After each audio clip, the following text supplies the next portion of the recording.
Hello दोस्तों, कैसे हो आप सब लोग। उम्मीद करता हूँ सब ठीक होंगे। आज के इस वीडियो में हम सीखेंगे पाइथागोरस प्रमेय के बारे में। देखो पाइथागोरस प्रमेय क्या होती है, क्या इसका काम है, यहाँ हम डिटेल से देखेंगे आज।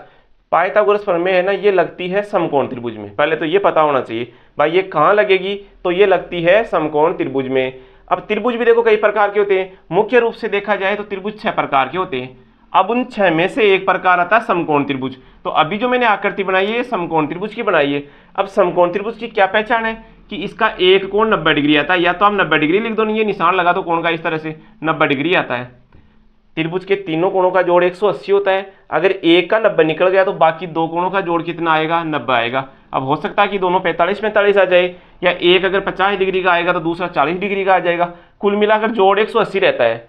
अब देखो यहाँ पर हमें ध्यान रखना कि जो समकोण त्रिभुज का 90 डिग्री वाला कोण आया है, इसके सामने की भुजा को कर्ण बोलते हैं, और कर्ण को इंग्लिश में बोलते हैं हाइपोटेनिस। तो इसके लिए आ गया, मैं एच लिख दिया मैंने। अब यहाँ एक को अगर लंब बोलेंगे तो दूसरे को आधार बोलेंगे, क्योंकि जो लाइन खड़ी दिख रही है अभी उसको लंब ही मानेंगे। हालांकि एक बात का ध्यान रखना, लंब और आधार बदलते रहते हैं। जैसे आप आकृति को बदलोगे, मान लो आपकी नोटबुक पर ये आकृति बनी हुई है और आपने जैसे नोटबुक को घुमा दिया तो जो लंब दिख रहा था वो आधार बन गया, जो आधार था वो लंब बन गया। तो ये बदलते रहते हैं, लेकिन अभी जो लंब दिख रहा है इसी को लंब मानेंगे। तो ये लंब आ गया, और इंग्लिश में बोलते हैं इसको परपेंडिकुलर। तो यहां पर मैंने पी लिख दिया। और ये है आधार, और आधार को इंग्लिश में बोलते हैं बेस। तो यहां मैंने बी लिख दिया। तो आपको ध्यान रखना है 90 डिग्री के सामने की भुजा को कर्ण बोलेंगे। कर्ण कभी भी बदलेगा नहीं। अब हमने ये तो देख लिया कि पाइथागोरस प्रमेय समकोण त्रिभुज में लगती है, लेकिन समकोण त्रिभुज में काम क्या है इसका, क्या कोई क्षेत्रफल निकालना है, कोई कोण निकालना है, क्या काम है। तो हमें ध्यान रखना है कि पाइथागोरस प्रमेय का काम है समकोण त्रिभुज की कोई सी भी दो भुजा दे दे। तीन भुजा बन गई, कर्ण, लंब और आधार। इन तीनों में से अगर कोई दो भुजा दे दे तो तीसरी भुजा निकालने के लिए काम आती है पाइथागोरस प्रमेय। अब पाइथागोरस प्रमेय है क्या, वो होती है कर्ण स्क्वायर बराबर लंब स्क्वायर प्लस आधार स्क्वायर।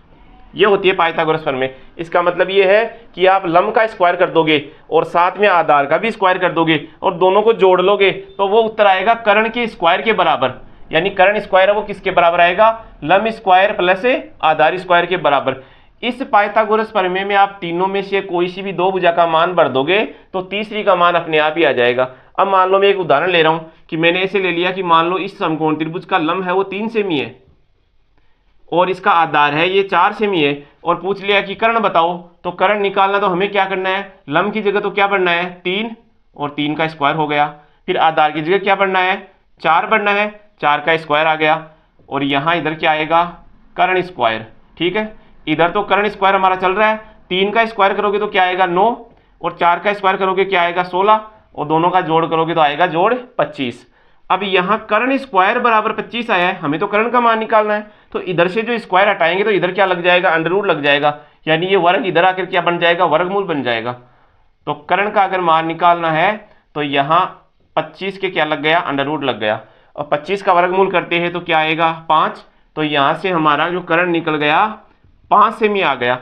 अब जरूरी नहीं सवाल ये, जो सवाल आप थोड़ा बड़ा भी ले सकते हैं, और जरूरी ये भी नहीं कि लंब और आधार ही ले। कई बार कर्ण और लंब आ जाए तो आधार बताना पड़ेगा, कई बार कर्ण और आधार आ जाए तो लंब बताना पड़ सकता है। अब मैं एक प्रश्न और लिख रहा हूं यहाँ पर। मान लो ये कोई समकोण त्रिभुज है जिसका कर्ण तो है 17 और इसको सेमी लिख दिया, उसका आधार है 15 सेमी, और ये बोल दिया कि उस समकोण त्रिभुज का आप लंब बताओ। तो भुजा चाहे कोई सी है, हमें तो क्या करना है, बस इसमें मान बढ़ना है। तो यहां पर हमें क्या करना है, कर्ण की जगह 17 बढ़ना है, आधार की जगह 15 बढ़ना है, और लंब का मान निकालना है। मैं यहां हल कर रहा हूं इसको। कर्ण की जगह क्या भरेंगे 17, तो 17 का स्क्वायर हो गया। लंब का हमें मान निकालना है तो इसको ऐसा का ऐसा छोड़ दिया, और आधार की जगह भरेंगे हम 15, तो 15 का स्क्वायर। अब 17 का स्क्वायर करते हैं तो 289 आता है। लंब का मान हमें निकालना है तो इसको एक बार ऐसा का ऐसा छोड़ दिया, और 15 का स्क्वायर करेंगे 225 आएगा। अब यहां देखो हमें केवल लंब का मान निकालना है, तो लंब वाली संख्या को तो एक तरफ रखेंगे, इसको तो नाम को एक तरफ रखेंगे, और बाकी संख्या को एक तरफ करेंगे। चाहे तो इधर कर लो या एक तरफ इधर कर लो। तो यहां मान लो जैसे 225 इधर प्लस में, उधर जाएगा तो किसका हो जाएगा, ये माइनस का हो जाएगा।